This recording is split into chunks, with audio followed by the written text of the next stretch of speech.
खबर शामिल करते हैं। लाहौर से राव अहमद की रिपोर्ट के मुताबिक कौमी अमन कमेटी बराए बैनुल मज़ाहब की जानिब से नज़रिया पाकिस्तान ट्रस्ट हॉल में इस्तेहकाम पाकिस्तान कॉन्फ्रेंस मुनक़िद की गई।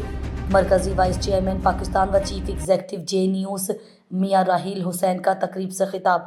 मुझे ये बताएं कि जब भी जो सी भी जमात